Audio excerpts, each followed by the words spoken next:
Halo halayak sipil, ini dia pengalaman saya membeli motor Polytron Fox S.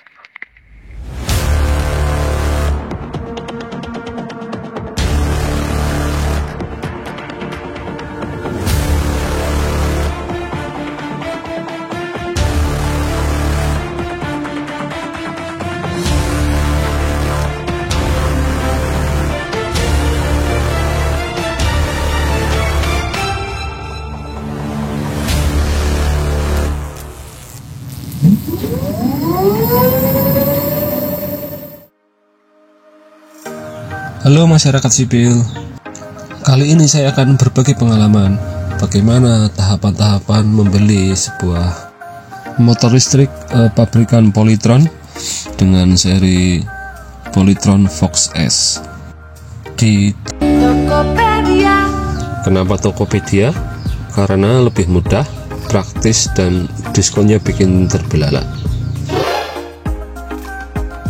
Terlebih lagi, Polytron menawarkan gratis ongkir di seluruh pulau Jawa dan Bali.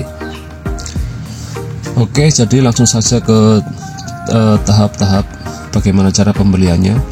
Saya akan mencoba menceritakan sedetail mungkin. Untuk varian Polytron Fox S ini sendiri dibanderol dengan harga 11.500.000 untuk OTR Jabodetabek, Banten, Jateng, DIY. Dan ini harga setelah dipotong subsidi pemerintah sebesar 7 juta rupiah. Dan waktu itu saya mendapat potongan harga diskon dari Polytron sebesar 575.000 rupiah. Jadi total yang harus saya bayar yaitu sebesar 10.925.000 rupiah. Nice. Waktu itu saya melakukan check out pada tanggal 6 Juni 2024 jam 7 pagi. Kemudian setelah itu kita diwajibkan untuk melampirkan data diri kita di kolom chat seller, yaitu KTP, KK, nama ayah kandung, dan juga email yang aktif.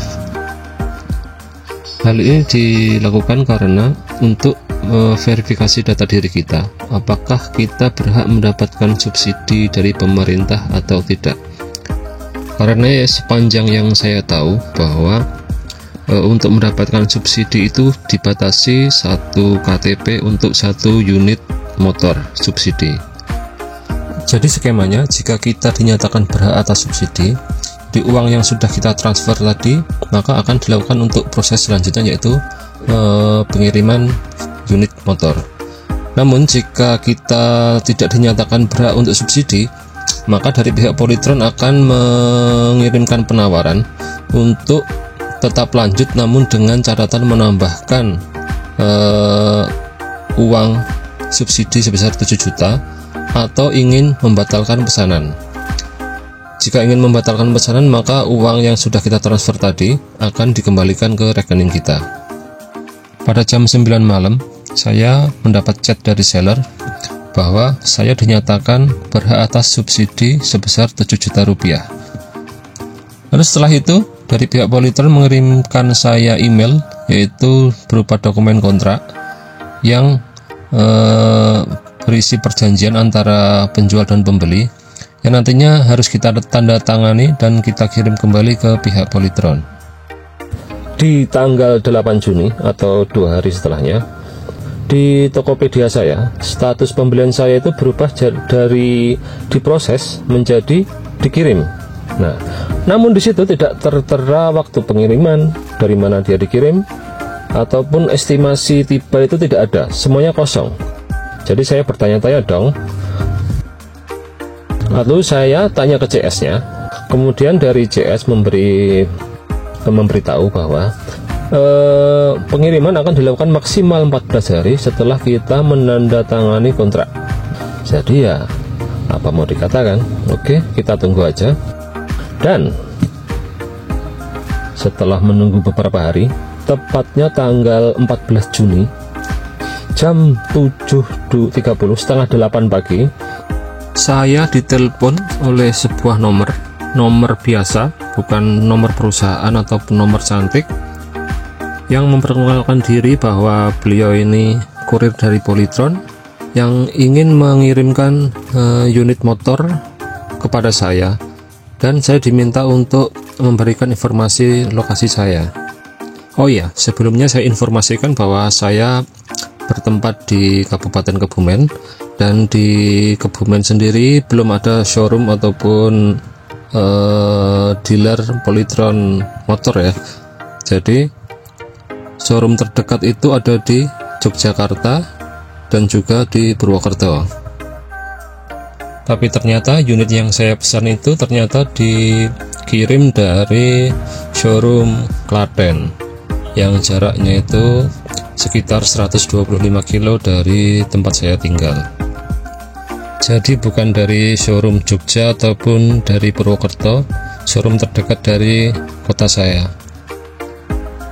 Dan akhirnya setelah penantian yang tidak panjang, jam 11 siang unitnya datang.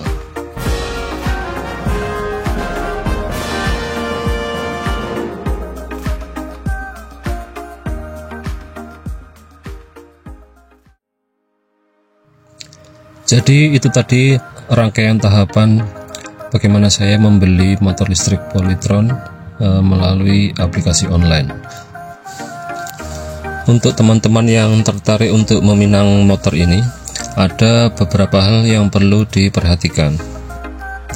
Untuk penagihan sewa baterai itu jatuh pada hari di mana kendaraan itu diterima oleh konsumen. Dalam kasus saya menerima unit di tanggal 14 Juni. Maka pihak Polytron menetapkan tanggal 14 Juni adalah tanggal mulai dihitung sewa baterai unit kendaraan saya dengan sistem prabayar. Jadi saya membayar bulan ini itu untuk penggunaan sampai bulan depan. Selanjutnya pada poin E yang masuk ke dalam hak dan kewajiban pemilik, yaitu pihak Polytron, berbunyi pemilik berhak mengenakan biaya reaktivasi bila penyewa telah melaksanakan pembayaran tunggakan. Di sini pasalnya tidak terlalu detail ya, jadi kita tidak tahu berapa biaya reaktivasinya ataupun dikenakan biaya setelah tunggakan berapa bulan. Hal ini sempat saya tanyakan kepada kurir yang datang ke rumah.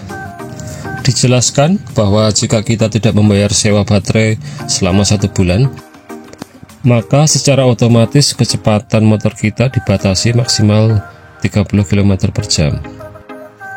Jika kita di bulan kedua tetap tidak membayarkan sewa baterai tersebut, maka secara otomatis motor kita tidak akan bisa digunakan karena pihak Polytron akan memutus jalur baterai ke motor dari jarak jauh. Jadi berdasarkan keterangan yang disampaikan oleh kurir dan juga bunyi pasal di dalam surat perjanjian, saya menarik kesimpulan jika kita dalam posisi pemutusan arus baterai karena tunggakan, maka untuk mengaktifkan kembali kita akan dikenakan biaya yang saya tidak tahu berapa nominalnya, ditambah biaya sewa baterai sejumlah bulan tertunggak. Mungkin itu saja yang bisa saya sampaikan. Semoga ini bisa menjadi bahan pertimbangan buat teman-teman yang ingin meminang motor listrik Polytron Fox S ataupun Fox R dengan sistem sewa baterai. Semoga apa yang saya sampaikan bermanfaat. Salam khalayak sipil.